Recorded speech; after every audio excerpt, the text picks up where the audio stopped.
오늘은 마귀의 세 번째 시험, 예수님이 당하신 세 번째 시험에 대해서 살펴보려고 하는데, 양심과 절개를 버려라 하는 그런 내용입니다. 이 마귀가 예수님을 지극히 높은 산으로 데리고 가서는 천하 만국과 그 영광을 한눈에 다 보여준 거예요. 그리고 뭐라고 하냐면 내게 절하면 이걸 다 주겠다라고 한 겁니다. 참 기가 막힌 제안이죠. 여러분, 세상에 좋은 것들이 얼마나 많습니까? 근데 그걸 다 주겠다는 거예요. 한 번에 한 손에 얻을 수 있게 준다는 거죠. 근데 조건도 어렵지가 않아요. 그냥 엎드려 절하면 주겠다라고 하는 거예요. 근데 여러분, 우리가 이 사단의 시험 두 가지 기억하셔야 됩니다. 하나, 첫 번째는 이게 뻥이라고 하는 사실이에요. 한번 따라 합시다. 이게 뻥이다. 무슨 말이죠? 거짓말이라고 하는 거죠. 새빨간 거짓말입니다. 여러분, 사탄이 천하 만국과 그 영광을 다 준다고요? 무슨 권한으로요? 누가 이 천하 만국과 영광을 사탄에게 줬습니까? 그게 자기 겁니까? 아니죠. 순뻥이에요. 그런데 사탄은 마치 자기에게 그 천하 만국과 영광이 다 넘어온 것처럼 또 거짓말을 해요. 누가복음 4장 6절에 보면 이 마태복음의 말씀과 병행되는 그런 내용인데, 누가는 뭐라고 기록하고 있냐면 이르되, 이게 사탄의 말이에요. 이르되 뭐라고 얘기합니까? 이 모든 권위와 그 영광을 내가 너에게 주리라. 이것은 내게 넘겨준 것이므로 내가 원하는 자에게 주노라, 이렇게 얘기하죠. 이걸 자기에게 넘겨줬다는 거예요. 여러분, 누가요? 언제요? 이것은 다 뭐예요? 뻥입니다. 말도 안 되는 거짓말이에요. 여러분, 사탄은 처음부터 거짓의 아비고 거짓말쟁이입니다. 사탄은 입만 열면 거짓말이에요. 그러니까 예수님께서 요한복음 8장 44절에 분명히 이렇게 말씀하셨어요.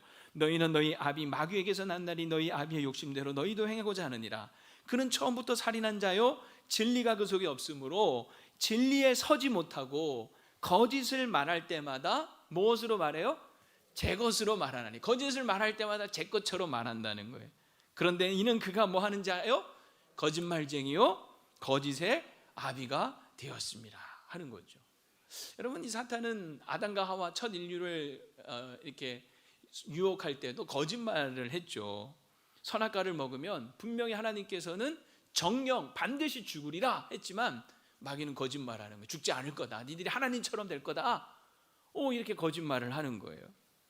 여러분, 얼마나 달콤해 보이는 말입니까? 하나님처럼 된다니.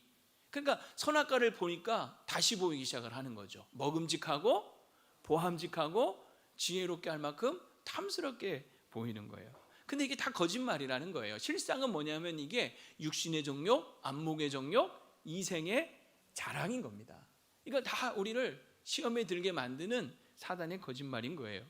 예수님을 시험하는 것도 보면 똑같은 수법이에요. 여러분, 이 사단의 수법은 똑같아요. 자, 보세요. 떡을 만들어서 먹으라 그랬죠. 돌로 떡을 만들어 먹으라. 이거는 뭐냐면 먹음직인 거죠. 먹음직. 육신의 정욕입니다. 지금 배고파 죽겠는데 40일 금식하고 돌로 떡이라도 만들어 먹어 하는 그런 미혹이죠. 현실에만 충실해라 하는 그런 내용이에요. 성전 꼭대기에 데려가서 뛰어내려라. 그러면 네 발이 땅에 닿기 전에 천사가 하나님이 보내서 네 발에 땅에 닿지 않게 해주겠다. 이 얘기는 뭐냐면요, 사람들의 인기와 환호, 그렇게 되면 사람들의 인기와 환호를 얻지 않겠습니까? 이생의 자랑인 거죠. 지혜롭게 할 만큼 탐스러운. 그래서 결국 허영과 의심에 빠뜨리게 하려고 하는 시험이에요. 오늘 이 세 번째 시험도 마찬가지입니다. 천하 만국을 다 보여주죠. 보여주는 거예요. 보함직한 겁니다. 그리고서는 안목의 정욕이죠. 그러니까 그리고 보여주고 그걸 경배하면 다 너에게 주겠다. 양심과 절개 그거 다 팔아버리고 나한테 경배해라. 다 주겠다. 그러니까 이게 다 연결되죠. 그러니까 처음 인류가 시험을 받은 거나 지금 예수님이 시험을 받은 거나 결국 오늘 우리가 이 땅을 살아가면서 사단에게 시험 받는 이 내용들이 다 이렇게 연결되는 거예요. 근데 속으면 안 되는 거죠. 요한은 이 부분에 대해서 정확하게 우리에게 진단해 주셨어요. 요한일서 2장 15절부터 17절에 보면 이 세상이나 세상에 있는 것들을 사랑하지 말라. 누구든지 세상을 사랑하면 어떻게 된다고요? 아버지의 사랑이 그 안에 있지 아니하니. 이는 세상에 있는 것들이 다 여기 나오죠. 육신의 정욕, 안목의 정욕, 이생의 자랑이니. 자, 이것은 다 아버지께로부터 온 것이 아니고 어디서부터 왔어요? 세상으로 왔다는 거예요. 근데 진짜 중요한 건 바로 그 다음 절 나오는데 그래서 뭐 어쩌라고 그런 거 좀 사랑하면 안 되나? 하는 생각이 들지 모르겠지만 좀 정욕대로 살면 안 되나? 이런 생각이 들지 모르겠지만 17절에 안 되는 이유를 설명하고 있어요. 같이 읽어봅시다. 시작. 이 세상도 그 정욕도 지나가되 오직 하나님의 뜻을 행하는 자는 영원히 거하느니라. 이 세상, 이 정욕 다 지나가는 거예요. 바람을 잡으려는 것 같은 거예요. 헛되다는 거예요. 결국 우리가 유한한 이 짧은 인생 이 땅을 살아가면서 이 세상의 것, 육신의 정욕, 안목의 정욕, 이생의 자랑에 빠져서 세월 인생 낭비하다가 결국 영원한 거 다 잃어버리고 빈손으로 허탕치는 인생 되게 된다는 거죠. 영원한 것, 그것은 여러분 무엇입니까? 하나님의 뜻을 행하는 자, 하나님의 뜻대로 사는 자, 그가 영원히 거하고 영원히 남는 거예요. 근데 사탄은 하나님의 뜻을 행하지 못하도록 계속 우리를 안목의 정욕, 육신의 정욕, 이생의 자랑으로 꼬실라제이셔 유혹하는 겁니다. 여러분 속아 넘어가지 마시기 바랍니다. 또 하나, 이게 첫 번째 뻥이라면 두 번째는요, 이게 독이에요. 독. 무엇이든지 너무 쉽게 얻을 수 있는 것은 대부분 다 보면 독입니다. 덫입니다. 한번 빠지면 빠져나오기 힘든 늪입니다. 이런 말도 안 되는 소리에 혹 하다가는 한 방에 훅 가는 거예요. 여러분 뭐든지 사람을 혹하게 만드는 것은요 다 우리를 홀리는 겁니다. 사기꾼들이 다 그런 식으로 우리를 속이죠. 사기꾼들 하는 말 들어보면 얼마나 혹합니까? 근데 다 우리를 뭐 하는 거예요? 망하게 하려고 홀리는 거죠. 여러분 미끼와 밥을 구분할 줄 알아야 돼요. 밥은 평범하지만 미끼는 화려하죠. 현혹스럽게 우리를 현혹할 만큼 아주 요란합니다. 그러나 여러분 미끼는 아무리 먹어봐야 그거는 배부르는 게 아니에요. 우리를 살리는 게 아니에요. 미끼가 아무리 화려해 보여도 그걸 덥석 무는 순간 어떻게 되는 거예요? 바로 그냥 낚아채어서 그냥 죽고 마는 거죠. 소탐대실하게 만드는 거예요. 작은 것 때문에 큰 것을 잃어버리게 만드는 거예요. 제가 예전에 광주에서 근무할 때 그 광주의 한 고등학교, 여자 고등학교에서 한 사건이 있었는데 이게 그 당시 그 지역 뉴스에 아주 그냥 그 회자가 됐던 적이 있어요. 그 여자 고등학교 한 선생님이 중학교 때 가르쳤던 제자의 주민번호를 도용을 해서 인터넷 경품 이벤트에 응모를 한 거예요. 그것도 9차례에 걸쳐서. 근데 이제 이게 당첨이 됐네? 근데 당첨이 됐는데 그 회사에서 누구한테 연락을 했냐면 그 제자의 전화번호로 전화를 한 거죠. 그랬더니 이 제자는 나는 그런 적 없는데 이게 뭔 일이지? 하고 추적해서 하다 보니까 세상에 선생님이 주민번호를 도용해서 경품에 응모를 했던 거예요. 그래서 들통이 나고 덜미가 잡힌 겁니다. 결국 여러분 이 일로 인해서 어떻게 된지 아세요? 이 선생님 학교에 사직서 내고 그리고 쇠고랑 차고 입건됐어요. 그리고 놀라운 사실은 그때 당첨돼서 받은 경품이 여러분 깜짝 놀랄 만큼 대단한 겁니다. 초코파이 2상자. 실화입니다. 진짜입니다. 여러분 초코파이 2상자 받고 교사직을 날린 거예요. 물론 이분이 처음부터 그 초코파이 2상자 받으려고 응모한 건 아니겠죠. 더 큰 것을 노리고 더 큰 것을 받으려고 아마 자기 주민등록번호 하나 가지고는 아쉬우니까 제자들 거 도용한 거 아니겠어요? 그야말로 뭐 한 거예요? 소탐 대실하고 만 거죠. 얼마나 여러분 인생이 어리석습니까? 사탄이 이런 식으로 우리를 꼬실라제이션 한다는 거예요. 여러분 하나님은 우리 인간을 창조하실 때 참 너무 감사하게도 양심이라고 하는 것을 주셨습니다. 이 양심이 작동하기 때문에 그나마 우리가 인간답게 살고 세상이 아름다워지는 거예요. 근데 가끔 보면 이 양심이라는 게 걸림돌처럼 느껴질 때가 있어요. 이놈의 양심 때문에 양심이 찔려서 이거 마음대로 막 못 사는 거죠. 이 양심만 버리면 세상 참 살기 쉽고 편한 것 같아요. 그래서 가끔은요 양심의 눈을 확 감아버릴 때가 있는 거예요. 한번 예를 들어볼까요? 마트에 가서 물건을 샀는데 3,000원짜리를 사면서 10,000원을 냈어요. 그랬더니 거스름돈을 받았는데 집에 와서 보니까 집에 가다가 보니까 52,000원을 준 거예요. 거스름돈으로. 우와, 횡재했죠. 이게 무슨 일입니까? 자, 10,000원을 내고 3,000원짜리 사면 얼마를 받아야 돼요? 7,000원. 5,000원짜리 한 장에 1,000원짜리 2장 받으면 되는데 이 주인이 착각을 한 거예요.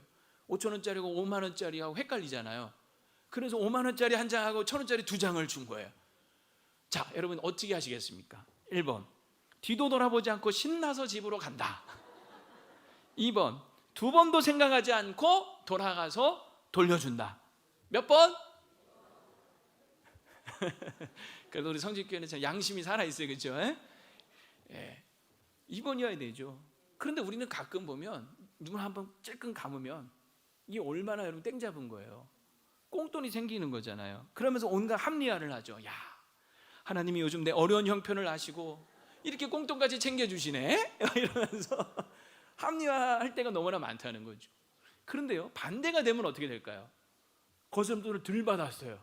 그럼 어떻게 하죠? 야, 하나님이 그 점원의 어려운 형편을 살펴서 내 이 거스름돈을 덜 받게 하고 그 사람에게 주셨구나, 이렇게 생각합니까? 아니죠. 두 번도 생각하지 않고 쫓아가서 거스름돈 잘못 줬다고 더 내놓으라고 따질 거 아닙니까? 인간이 이렇게 참 간사한 거죠. 사실 여러분, 눈 한번 찔끔 감으면 분명히 얻는 것들이 많아요. 그러나 얻는 것이 있으면 잃는 것도 있는 거예요. 뭘 잃어버리는 걸까요? 양심을 잃어버리는 거예요. 양심. 제가 아는 한 신실한 믿음의 청년이 있었어요. 굉장히 신앙생활 잘하는 아주 좋은 청년이었는데, 이 친구가 이제 열심히 공부를 해서 공무원에 합격을 했어요. 그래서 이제 공무원 이제 생활을 시작을 하는데, 하루는 아주 심각하게 저한테 와서 상담을 하는 거예요. 고민 상담. 이게 뭐냐? 그랬더니 뭐 지금이야 이제 별로 그런 일 없을 것 같은데, 그 공무원 생활을 하다 보니까 세상에 눈먼 돈이 그렇게 많더라는 거예요. 예를 들면 시간의 근무수당, 뭐 출장비, 뭐 이런 거. 이렇게 서류만 잘 작성하면 시간의 근무를 안 해도 시간의 근무수당을 막 받고, 출장을 안 가도 영수증 잘 첨부해서 내면 출장비가 막 나오는 거예요. 그래서 이 뒷돈을 챙기는 사람들이 은근히 많더라는 거예요. 그럼 뭐 자연스럽게 당연하게 막 생각하면서. 근데 이 청년이 이제 신실한 하나님의 사람, 믿음의 사람이다 보니까 양심을 따라서 자기는 안 했대요. 아예 눈길도 안 줬대요. 그런데 이제 시간이 점점 지나면서 자꾸 자기만 손해보는 것 같은 느낌이 들더라는 거예요. 남들 다 하는데 나만 손해보는 것 같고. 그리고 나중에는 사람들이 자기를 이상하게 보더라는 거예요. 너는 왜 바보냐? 너는 왜 안 하냐? 그러면서 오히려 자신을 경계하고 점점 소외시키고 왕따시키는 것 같은 그런 느낌을 받게 되더라는 거예요. 그러면서 이제 고민해요. 목사님, 어떻게 하면 좋습니까? 제가 그래서 딱 한마디 했어요. 야, 그걸 고민이라고 하냐? 너 죽고 싶냐? 너 한 방에 훅 가고 싶냐? 바보처럼 사는 게 뭐 어떠냐? 양심에 부끄러운 짓 하느니 차라리 바보처럼 사는 게 100번 1000번 낫다 하고 제가 따끔하게 다시 얘기를 했어요. 그랬더니 바짝 정신 차리더라고요. 여러분, 우리가 양심을 버리면요, 결국 뭐를 버리게 되는지 아세요? 뭘 버리게 되냐면 믿음도 버리게 돼요. 이게 성경에 보면 항상 믿음을 강조하잖아요. 근데 성경이 항상 믿음을 강조하면서 거의 동시적으로 똑같이 강조하는 게 바로 양심이에요. 이게 둘이 상관관계가 있어요. 자, 한번 볼게요. 디모데전서 1장 19절에 보면, 자, 믿음과 착한 양심을 가지라 그랬죠. 믿음도 가져야 되지만 뭐도 가져야 되냐? 착한 양심을 가져야 된다는 거예요. 그러면서 그 다음 구절이, 어떤 이들은 이 양심을 버렸고, 양심을 버리니까 어떻게 되냐면 그 믿음에 관하여는 어떻게 돼버려요? 파선하는. 파선이 뭐예요? 배가 박살 깨진다는 거잖아요. 침몰하고 만다는 거죠. 믿음을 버리면, 양심을 버리면 결국 믿음에서도 파선당하고 만다는 거예요. 디모데전서 4장 1절 2절도요. 그러나 성령이 밝히 말씀하시기를 후일에, 자, 성령이 뭐라고 말씀하시고 후일에, 나중에 앞으로 어떤 사람들이 믿음에서 떠나 미혹하는 영과 귀신의 가르침을 따르리라. 자, 사람들이 점점 미혹하는 영과 귀신의 가르침을 따른다는 거예요. 믿음에서 떠나서. 근데 이 사람들을 가만히 보니까 어떤 사람들이냐? 자기 양심이 화인 맞아서 외식함으로 거짓말하는 자들이다, 이렇게 얘기하는 거예요. 믿음에서 떠난 사람들을 보니까 다 양심에 화인 맞은 사람들이더라는 거예요. 그런 사람들이 미혹하는 영과 귀신의 가르침을 따르더라는 거죠. 이 양심에 화인 맞았다는 말이 뭐냐면 양심을 불로 지졌다는 거예요. 인두로 지져버렸다는 거예요. 그래서 마비되는 거예요. 그래서 우리가 예수님을 믿는다라고 하는 것은요, 한편으로 이 마비된 죽은 양심이 다시 살아나는 거, 회복되는 거, 깨어나는 거를 의미하기도 합니다. 그래서 여러분, 베드로서 3장 16절에 보면 선한 양심을 가져라 얘기해요. 그래야 그리스도 안에 있는 너희의 선행을 욕하는 자들로 그 비방하는 일에 부끄러움을 당하게 하려 함이라. 우리가 아무리 선한 일을 해도요, 사람들 우리를 비방하는데 내가 양심에 부끄러움이 없고 거리낌이 없잖아요. 그러면 나를 비방하는 자들이 오히려 부끄러움을 당하게 된다는 거예요. 선한 양심을 가지라. 집사의 자격 중에도요, 보면 디모데전서 3장 9절에 보면 집사의 자격, 한번 같이 읽어봅시다. 시작.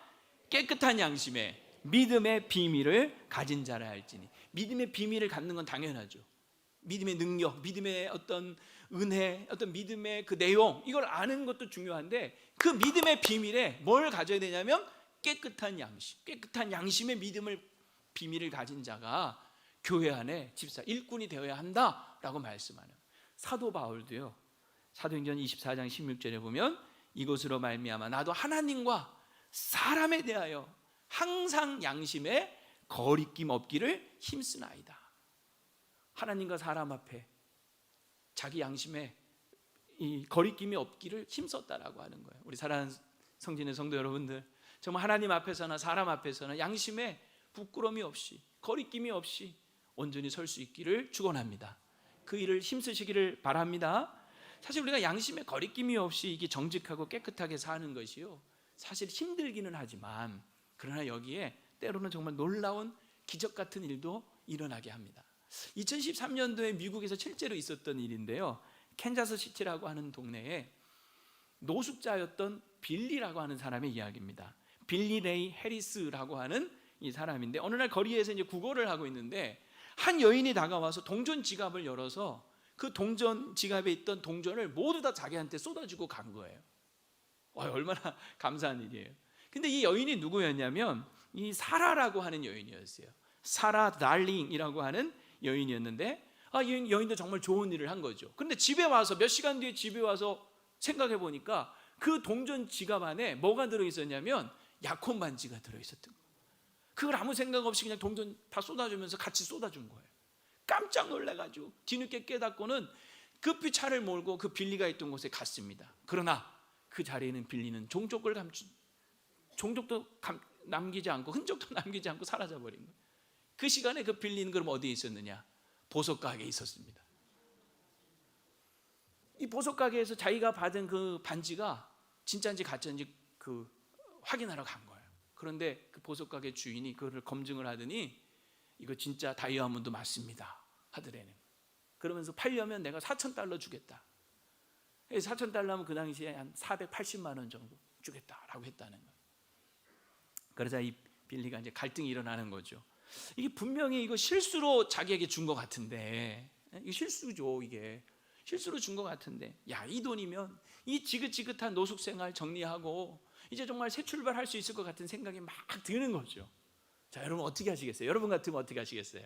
이 반지 어떻게 해야 됩니까? 이 반지 어떻게 해야 될까요? 여러분, 이 빌리는 그 순간에 양심의 가책을 느낍니다. 이 양심에 찔림을 얻어. 야, 이건 내가 이거 분명히 실수로 받은 건데 그래도 다른 동전 다 쏟아준 그 여인을 생각하면서 이러면 안 되지 하고 팔지 않고 도로 가져옵니다. 그리고 그 다음 날 그 늘 있던 곳에 나가서 앉아 있어 기다리는 거. 아니나 다를까 그 사라가 혹시나 오늘은 나와 있을까 싶어서 또 그 자리에 온 거죠. 저 멀리서 사라가 오는 것을 보고 이 빌리는 주머니에서 그 반지를 꺼내서 선뜻 내어줍니다. 이걸 보고 이 사라가 감동을 받은 거예요.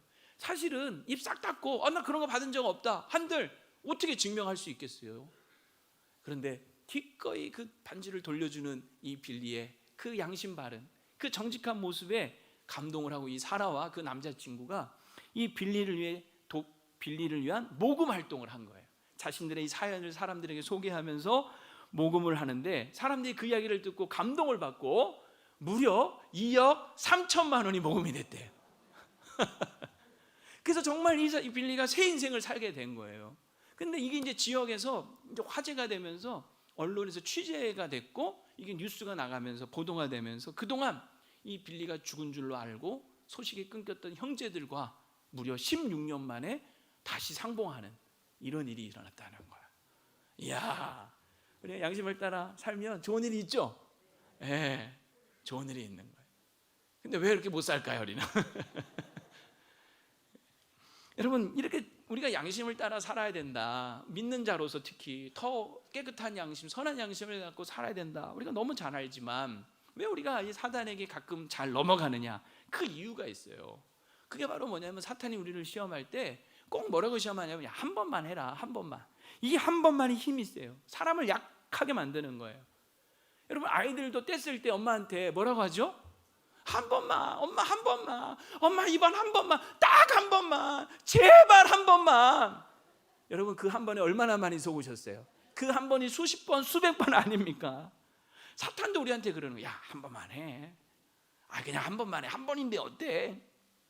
이러고 시험하는 거죠. 근데 그 한 번이 두 번 되고, 두 번이 세 번 되고, 결국 습관되고 일상이 되고, 나중에는 중독까지 되는 거예요. 여러분, 예수님에게도 이 사탄이 엎드려 경배하면 다 주겠다고 할 때 두 번도 요구하지 않아요. 그냥 엎드려 경배하면 한 번이면 족하다는. 그러니 이게 얼마나 우리에게 강한 유혹이냐는 거죠. 여러분, 우리 한국교회 정말 위대한 믿음의 영웅 중에 주기철 목사님이라는 분이 계시죠. 일제의 그 신사참배의 강요에도 불구하고 끝까지 이 믿음을 지키면서 그 앞에 절하지 않으셨죠. 그래서 끊임없이 계속 5번에 걸쳐서 투옥이 되고 모진 고문을 당합니다. 근데 이제 가끔씩 이렇게 이제 풀어줄 때 이분이 본인이 섬기던 산정형 교회에서 그때 이제 했던 유명한 설교 중에 5가지 종목의 기원이라는 제목의 설교가 있어요. 5가지 기도하는 제목이 있다 이거예요. 그 중에 두 번째 내용이 이겁니다. 장기간의 고난을 견디게 하여 주옵소서라는 기원이에요. 이 내용이 이래요. 칼로 베고 불로 지지는 형벌이라도 단번에 죽어진다면 그래도 이길 수 있으나 한 달, 2달, 1년, 10년 계속되는 고난은 참으로 견디기 어렵습니다. 그것도 절대 면할 수 없는 형벌이라면 할 수 없이 당하지만 한 걸음만 양보하면 그 무서운 고통을 면하고 도리어 상 준다는데 많은 사람이 넘어갑니다. 말 한마디만 타협하면 살려주는데 용감한 신자들도 넘어지게 됩니다. 하물며 나같이 약한 약졸이 어떻게 장시간을 견디어 배기겠습니까? 다만 주님께 의지하는 것뿐입니다. 이러면서 자기의 솔직한 얘기를 하신 거예요. 여러분, 이 주기철 목사님조차도 흔들릴 수밖에 없도록 만든 것이 무엇이냐면요, 이분이 그 일제에게 얼마나 많은 고문을 당하셨는지 몰라요.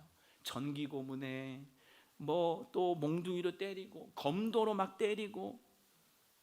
정말 견디기 힘든 건 뭐냐면 사람을 거꾸로 이렇게 매달아 놓고, 통닭같이 매달아 놓고 그 고춧가루 탄 물을 코에다가 계속 들이붓는 거예요. 생손톱을 빼고 발톱을 망치로 찢고, 이 손톱 밑에요, 그 대나무 바늘로 이 손톱 밑을 막 찌르는 거예요. 성기를 막 찌르는 거예요. 근데 여러분, 이런 고문이 이분을 흔들어 놓는 것이 아니라 이런 고문을 하면서 계속 미혹하는 거죠. 야, 한 걸음만 양보해라. 그냥 말 한마디만 타협하면 이 고통을 면하고 살려줄게. 그냥 신사 앞에 가서 고개만 까딱하면 상 줄게. 이런 게 약해지는 거죠. 여러분, 이게 우리를 흔들어 놓는 거 아닙니까? 그래서 사실 우리가 정말 단 한 번이라도 굽히지 않겠다라고 하는 결연한 절개가 그래서 필요한 거예요. 뭐가 필요하다고요? 절개. 이 절개라는 말을 제가 사전을 찾아보니까 이런 의미더라고요. 신념, 신의 따위를 굽히지 않고 굳게 지키는 꿋꿋한 태도, 이걸 말해요. 참 좋은 말이죠. 신앙의 절개를 지켜야 돼요. 오늘 예수님께서 이 마귀의 시험, 내게 경배하면 내가 다 주겠다라고 했지만 예수님은 여기에 대해서, 여러분 10절 말씀 다시 한번 읽어볼게요. 10절입니다. 시작. 이에 예수께서 말씀하시되 사탄아 물러가라. 기록되었으되 주 너희 하나님께 경배하고 다만 그를 섬기라 하였느니라. 이게 신명기 6장 13절 말씀을 인용하신 건데요, 여기 하나님께 경배하고 다만 그를 섬기라. 여러분, 이거 누구나 다, 여기 계신 분들 최소한 다 이런 신앙 고백이 있지 않습니까? 정말 하나님을 경배하고 주만 섬기기로 여러분 마음에 다짐하신 분들 아닙니까? 맞죠? 그죠? 예, 우리가 다 정말 세상의 어떤 신들 다 버리고 정말 하나님만 경배하고 다만 그를 섬기려고 여러분 믿음 생활하는 거 아닙니까? 그런데 말이죠, 이게 때로는 정말 순교를 각오하지 않으면 이 단순한 진리조차도, 이 단순한 어떻게 보이는 믿음조차도 우리가 지키기 어려울 때가 있다는 거예요. 대표적으로 여러분 보면 다니엘의 세 친구, 하나냐, 미사엘, 아사랴. 우리가 잘 아는 사드락, 메삭, 아벳느고. 여러분 생각해 보세요. 이 세 친구가 느부갓네살, 당시 바벨론 왕이었죠. 이 바벨론 왕 포로로 끌려가서 그 바벨론 왕이 하루는 금신상을 만들어 놓고 모든 사람이 그 앞에 엎드려 절하게 만드는 거예요. 그리고 뭐라고 하냐면 절하지 않는 자는 풀무에 집어 던지리라, 이렇게 엄포를 놓습니다. 그러나 이 세 친구는 하나님만 섬기고 다만 그를 섬기기로 작정한 사람들 아닙니까? 절하지 않죠. 근데 여러분 이것까지는 할 수 있을 것 같아요. 뭐 어차피 우리가 절하지 않는다고 해서 사람들이 뭐 모를 수도 있는 거고, 그래서 일단 처음에는 절하지 않아요. 근데 문제는 뭐냐면 이게 사람들한테 들통이 납니다. 그래서 사람들이 왕에게 고발을 해요. 그래서 왕 앞에 끌려가요. 이건 이제 또 다른 문제가 되는 거죠. 왕 앞에 섰어요. 왕이 으름장을 놓습니다. 너희들 지금이라도 엎드려 절하면 살려주겠지만 그렇지 않으면 풀무에 들어갈 것이다. 이게 진짜 어려운 거예요. 이제 들켰어요. 왕 앞에 섰어요. 그러면서 뭐라고 하냐면 한마디 하는 거죠. 이제라도, 지금이라도, 이제라도 절하면 봐줄게, 이거잖아요. 이게 얼마나 큰 시험과 유혹입니까? 그러나 여러분, 이 세 친구는 단호하게 거절하죠. 꿈쩍도 안 합니다. 다니엘 3장 16절에 보면 사드락과 메삭과 아벳느고가 왕에게 대답하여 이르되 느부갓네살이여, 우리가 이 일에 대하여 왕에게 대답할 필요가 없나이다. 뭐 더 이상 말할 게 없습니다. 우리는 이미 결정했습니다, 이 얘기죠. 그러면서 왕이여, 우리가 섬기는 하나님이 계시다면 우리를 맹렬히 타는 풀무불 가운데서 능히 건져내시겠고 왕의 손에서도 건져내시리이다. 어떤 이 믿음이 있었던 거예요. 그런데 더 유명한 말씀이 18절 아닙니까? 이어지는 말씀에 보면 이렇게 얘기해요. 같이 한번 읽어볼까요? 시작.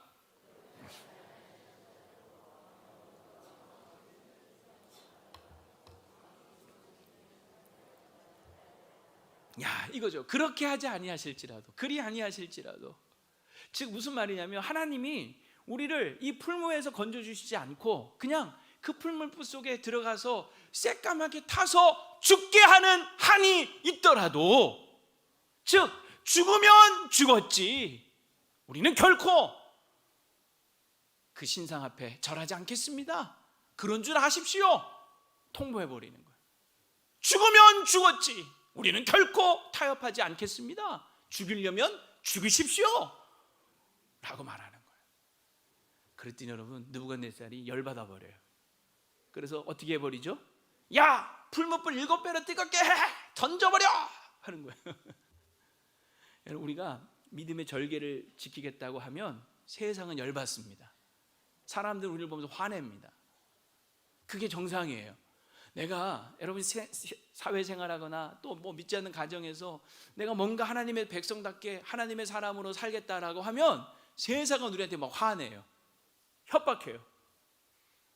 죽여버리겠다라고 말합니다. 네, 두려워하지 마십시오. 거기에 쫄지 마십시오. 그런 사람, 그렇게 으르렁거리고 화를 낸다 하더라도 여러분, 우리 그때가 중요한 거예요. 이 사드락 메삭 아벳느고는 그 왕이 7배를 뜨겁게 한다는 풀무불 앞에서도 꼼짝을 하지 않습니다. 결국 여러분 어떻게 되죠?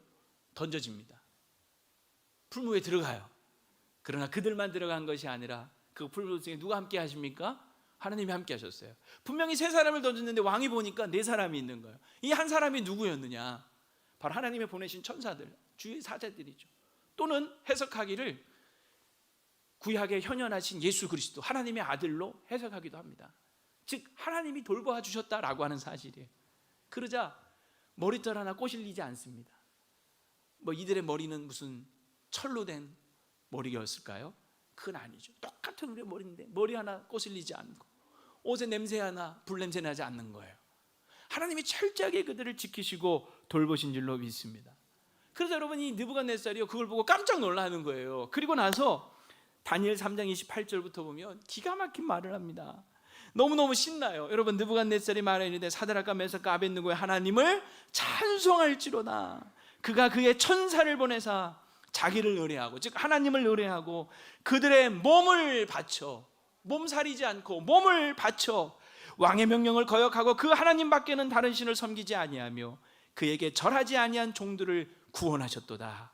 아멘. 그러므로 내가 이제 조서를 내리노니 각 백성과 각 나라와 각 언어를 말하는 자가 모두 사드락과 메삭과 아벳느고에 하나님께 경솔히 말하거든. 하나님께 함부로 말하면 그 몸을 쪼개고 그 집을 거름토로 삼을지니 이는 이같이 이 사람을 구원할 다른 신이 없음이니라 하더라. 그러면서 30절 보세요. 같이 읽어. 시작. 왕이 드디어 사드락과 메삭과 아벳느고를 바벨론 지방에서 더욱 높이니라. 아멘. 야, 기가 막힌 역전의 드라마가 이루어진 거예요.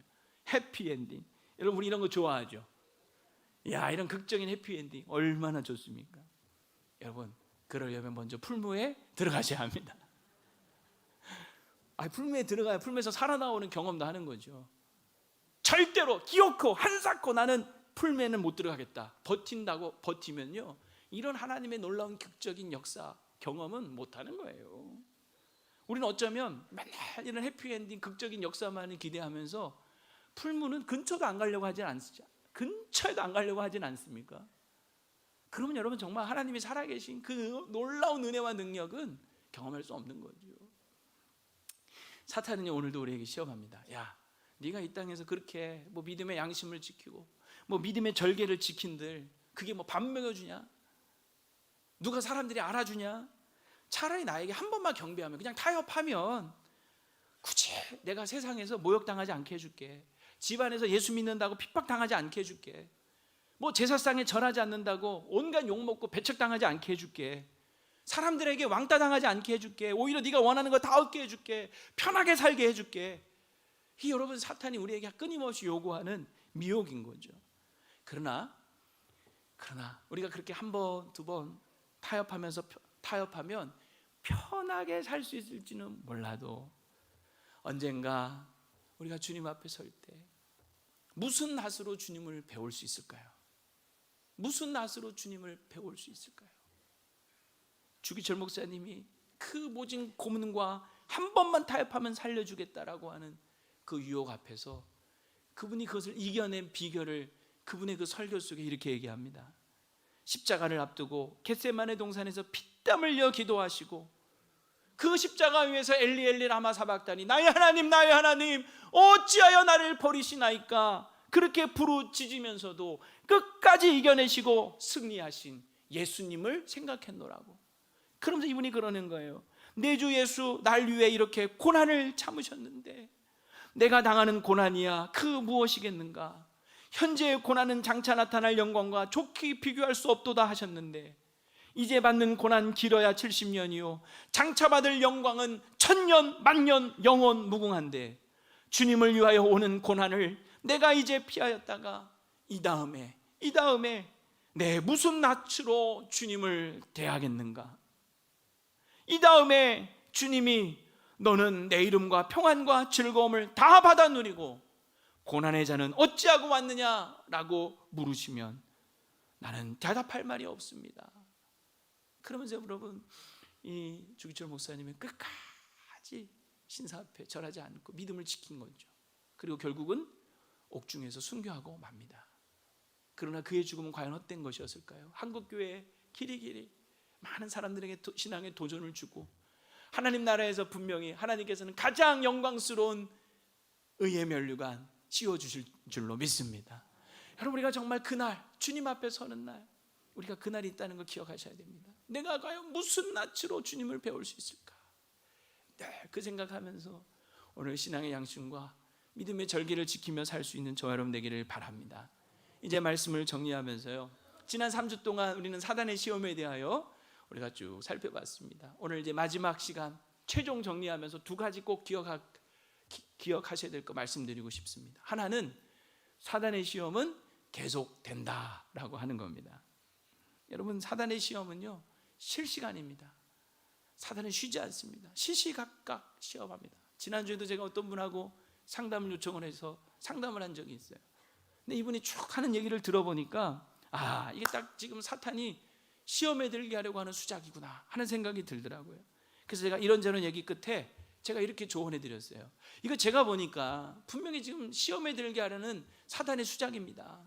여기 넘어지면 사단만 좋아합니다. 아니, 사단 좋아하는 일을 하실 겁니까? 시험에 들지 말고 이겨내십시오 라고 조언을 했더니 이분이 바로 알아듣고 마음을 돌이키고 이겨내셨어요. 여러분, 사탄은요 지금도 실시간으로 계속 우리를 시험합니다. 오늘 본문에도 보면 11절에 이 예수님을 시험하고 떠나지요. 그러나 떠났지만 누가복음 4장 13절에 보면 얼마 동안만 떠났다라고 되어 있어요. 아주 떠난 것이 아니라 또다시 사탄은 계속해서 예수님을 십자가에서 내려오라고까지 하면서 시험한 거예요. 오늘 우리도 마찬가지입니다. 그래서 예수님은 제자들에게 뭐라고 말씀하셨냐면 너희가 시험에 들지 않게 깨어서 기도하라 라고 말씀하셨고, 주기도문에서는 시험에 들게 하지 마옵시고 다만 악에서 구하옵소서 라고 기도하라고 가르쳐 주신 거예요. 한번 여러분 따라해 봅시다. 시험에 들게 하지 마옵시고 다만 악에서 구하옵소서. 여러분 늘 그 기도 쉬지 말고 잊지 말고 하십시오. 여러분, 사단은요 정말 어떤 방식으로든지 언제든지 어디서든지 누구를 통해서든지 우리를 시험에 들게 하려고 눈 시퍼렇게 되어서 혈안이 되어서 우리를 시험할 겁니다. 때로는 의심, 불안, 염려, 서운함, 분노, 오해, 분화, 욕심, 허영, 교만, 낙심, 우울, 절망, 비양심, 타협 등등. 여러분 얼마든지 여러분 우리에게 계속 시험을 던질 거예요. 그때마다 이게 또 나를 넘어지게 하는 사탄의 시험이구나. 여러분 식별하시고 예수 그리스도의 이름으로 물리치시고 제발 시험에 들지 마시기를 바랍니다. 두 번째 우리가 또 기억해야 될 건 뭐냐면 사단의 시험도 계속되지만 예수님의 도우심도 계속된다는 사실입니다. 이거 여러분 꼭 기억하시기 바랍니다. 예수님의 도우심도 실시간인 거예요. 여러분, 예수님은 우리를 시험에서 능히 도우실 수 있는 분입니다. 사실은 예수님이 시험을 당하신 이유가 바로 여기 있는 거예요. 하나님의 아들이신 예수님이 왜 시험을 당하셨을까? 할 때 여러분 여기에 이유가 있는 거예요. 사실 예수님은 공생애를 이제 막 시작하셨습니다. 마태복음 3장에 보면 예수님이 공생애 시작하시면서 그 공적인 절차로 요한에게 세례를 받으시죠. 하늘이 열리면서 성령의 비둘기같이 임하셨고 하늘에서 아버지의 음성이 들리는 거예요. 이는 내 사랑하는 자요 내 기뻐하는 자라. 그러니까 공식적으로 이제 메시아로서 예수님이 첫 발을 내디신 거죠. 그런데 그 첫 공생의 시작의 첫 번째 사역이 뭐였냐면 성령에게 이끌려서 광야로 나가서 마귀에게 시험을 받은 거예요. 이게 웬일인가 싶죠? 근데 여기 이유가 있는 거예요. 공생의 시작하시면서 구세주로 메시아로 우리를 죄와 사망 가운데 건져내시기 위하여 우리를 시험에서 구원하시기 위하여 예수님이 먼저 이 모든 시험을 다 받아내셔야 됐던 거예요. 그래서 여러분 예수님은 우리를 능히 이 시험에서 도우실 수 있는 분이 되는 겁니다. 히브리서 4장 15절에 보면 우리에게 있는 대제사장은 우리의 연약함을 동정하지 못하실 리가 아니요 모든 일에 우리와 똑같이 시험을 받으시니로되. 우리랑 똑같이 시험을 받으셨대요. 그런데 죄는 없으시다. 죄는 없으시다는 말은 무슨 말일까요? 시험을 이기셨다는 말이죠. 그래서 우리를 도우실 수 있는 거예요. 예수님이 시험에 만약에 졌다면, 시험에 들어버리셨다면 어떻게 우리를 도우시겠어요? 근데 죄가 없으셔요. 시험을 이기셨어요. 그래서 히브리서 2장 18절에는 그가 시험을 받아 고난을 당하셨은즉, 그 다음 다 같이 읽어봅시다. 시작. 시험 받는 자들을 능히 도우실 수 있느니라. 아멘. 예수님이 시험을 다 이기셨기 때문에 시험 당할 때마다 우리가 주님을 의지하면 능히 우리를 도와주실 줄로 믿습니다. 이 세상에서 우리가 홀로 시험 당하는 게 아니에요. 예수님이 다 미리 당하셨고 시험 당하는 우리를 동정하십니다. 불쌍히 여기십니다. 그래서 우리가 주님을 바라보고 주님을 생각하고 주님의 능력을 의지하고 주 예수 그리스도의 이름을 의지하며 여러분 사단을 대적할 때 반드시 승리케 하실 줄로 믿습니다. 나사렛 예수 그리스도의 이름으로 사단을 대적하십시오. 사단아 물러가라. 여러분 선포하십시오. 두려움이 올 때마다, 의심이 올 때마다, 허영심이 올 때마다 여러분 예수 그리스도의 이름으로 사단아 물러가라 선포하시고 승리하시는 저와 여러분 되기를 축원합니다. 축원합니다. 올해 정말 제발 부탁합니다. 시험에 들지 마십시오. 시험에 들지 마십시오. 나 시험에 들었어. 나 또 시험 들었어. 나 교회 다니기 싫어. 자랑 아닙니다. 그러지 마세요. 시험에 들려고 할 때마다 야 이것도 사단이 장난치는구나. 이놈의 새끼 나차례 예수 이름에 명하노니 사단아 물러가라 외칠 수 있는 저 여러분 되기를 축복합니다. 우리 함께 이 시간 찬양할 때